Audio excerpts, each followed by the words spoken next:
हमारी पृथ्वी को बने करोड़ों साल हो चुके हैं। मानव सभ्यता को आए भी लाखों साल हो चुके हैं, लेकिन इंसानों से पहले भी इस पृथ्वी पर जीव थे। इनमें से कई जीव आज भी हमारे बीच मौजूद हैं, तो कुछ का नामो निशान मिट चुका है। कई जीव बहुत ही सूक्ष्म आकार यानी कि स्मॉल साइज के थे, तो कुछ जीव बड़े विशालकाय थे। कई बार तो ये जीव 20 से 50 फीट से भी ज़्यादा ऊंचाई के होते थे।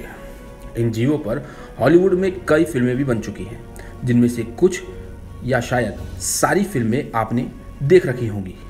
हॉलीवुड ने इन विशालकाय जीवों पर Jurassic park, Jurassic world, the last world, Godzilla जैसी दर्जनों फिल्में बना डाली। अब तक तो आप समझ गए होंगे कि हमारा आज का वीडियो किस विषय पर है।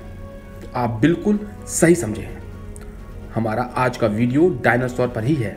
लेकिन हम इस वीडियो में वही पुरानी घिसी पिटी बातें, जैसे डायनासोर कब आए, कब वे लुप्त हो गए, कब वे धरती से मिट गए, ये सब नहीं बताएंगे।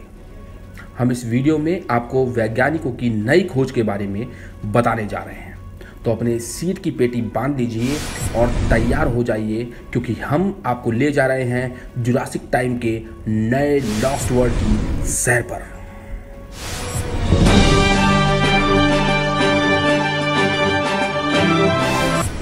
जुरासिक काल यानी डायनासोरों के साम्राज्य का समय। उस समय के एक उड़ने वाले डायनासोर का जीवाश्म हाल ही में स्कॉटलैंड के ऑयल ऑफ स्काई में समुद्र तट के किनारे खोजा गया। यह एक टेरासौर प्रजाति का डायनासोर था। 8 फीट बड़े विंग स्पैन वाले इस डायनासोर को शैतान जैसा नाम दिया गया है। नाम है जार्क स्किएनेक। जार्क स्किएनेक के 2 मतलब होते हैं। पहला, पर वाली छिपकली। दूसरा, स्काई से यानी कि आसमान से आई छिपकली। जार्क स्किएनेक जुरासिक काल के समय का टेरासौर है। जुरासिक काल यानी 20 करोड़ 13 लाख साल से लेकर 14 करोड़ 50 लाख साल तक का समय। यूनिवर्सिटी ऑफ एडिनबर्ग में इवोल्यूशन और पैलियोंटोलॉजी के प्रोफेसर स्टीव ब्रूसेट ने कहा कि जार्क स्किएनेक जुरासिक काल के समय का सबसे बड़ा उड़ने वाला डायनासोर था। टेरासौर क्रिटेशियस काल से बहुत पहले का जीव है। वह तब पक्षियों के साथ आसमान में प्रतियोगिता कर रहा था। असल में जार्क स्किएनेक कोई डायनासोर नहीं था। यह असल में पहला ऐसा कशेरुकीय जीव था जिसने उड़ने की क्षमता हासिल की थी।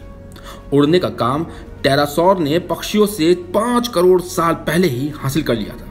सबसे पुराने टेरासौर का जो रिकॉर्ड दर्ज है वह 23 करोड़ साल पुराना है। यह ट्रायसिक का था। सबसे बड़े टेरासौर का जो रिकॉर्ड है उसका नाम था क्वेटजालकॉटलस। इसका विंग स्पैन 36 फीट लंबा था, या किसी छोटे विमान के साइज का था। यह बात करीब 7 करोड़ साल पहले की थी। टेरासौर को उड़ने के लिए कम वजन की जरूरत थी, साथ ही हल्की हड्डियों की भी। इसलिए इसके जीवाश्म आसानी से नहीं मिलते, क्योंकि हड्डियां जल्दी गल जाती थी। यूनिवर्सिटी ऑफ एडिनबर्ग में पैलियोंटोलॉजी की प्रमुख शोधकर्ता और डॉक्टरल कैंडिडेट नतालिया जैगिलेस्का ने बताया कि उड़ने के लिए जरूरी है कि आपकी हड्डियां अंदर से खोखली हों, हड्डियों की दीवारें पतली हों। टेरासौर के पास ये सारी खासियतें थी, इसलिए यह बेहद नाजुक होते थे। इनके जीवाश्म ज़्यादा टाइम तक सुरक्षित रखने लायक या रहने लायक नहीं होते थे, क्योंकि ये बहुत ज़्यादा हल्के और नाजुक होते थे। लेकिन हमें एक जीवाश्म मिला है।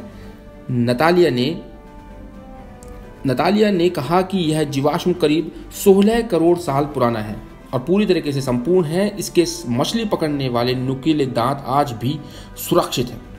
इसकी हड्डियों को देखकर लगता है कि यह जीवाश्म यानी टेरासौर पूरी तरह से विकसित होने से पहले ही मर गया था या मार दिया गया था। कंप्यूटेड टोमोग्राफी सिटी स्कैन करके जब पता चलाया गया तो पता चला कि जार्क स्किएनेक की आंखों का हिस्सा बहुत ज़्यादा बड़ा था और बहुत ज़्यादा मजबूत इसकी दृष्टि थी। नतालिया ने बताया कि स्कॉटलैंड का इलाका काफ़ी ज़्यादा नमी वाला है और यहाँ समुद्र का पानी गर्म भी है, इसलिए टेरासौर यहाँ पर प्राचीन समय में मछलियाँ और स्क्विड्स खाने आते रहे होंगे उनके तेज दांत और नुकीले पंजे इस काम में उनकी मदद करते रहे होंगे। इस जीवाश्म को यूनिवर्सिटी ऑफ एडिनबर्ग में जियो साइंसेज के पूर्व डॉक्टरल स्टूडेंट एमिलिया पैनी ने खोजा था। इसकी यानी कि इस जीवाश्म को नेशनल म्यूजियम ऑफ स्कॉटलैंड में रखा जाएगा। इसके खनन में नेशनल जियोग्राफिक सोसाइटी की तरफ से फंडिंग की गई है। इस खोज पर रिसर्च रिपोर्ट हाल ही में करेंट बायोलॉजी नाम के जर्नल में प्रकाशित हुई है। अगर हमारा ये वीडियो आपको अच्छा लगा हो तो हमें सपोर्ट करते रहिए। आपकी कोई भी क्वेरी हो, आप किसी और चीज़ पे और किसी टॉपिक पे वीडियो चाहते हैं तो हमें कमेंट बॉक्स में जाकर के लिखें। और वीडियो पसंद आया है तो शेयर लाइक ज़रूर कीजिएगा। तब तक के लिए मुझे दीजिए इजाज़त और देखते रहिए अहमद इंडिया।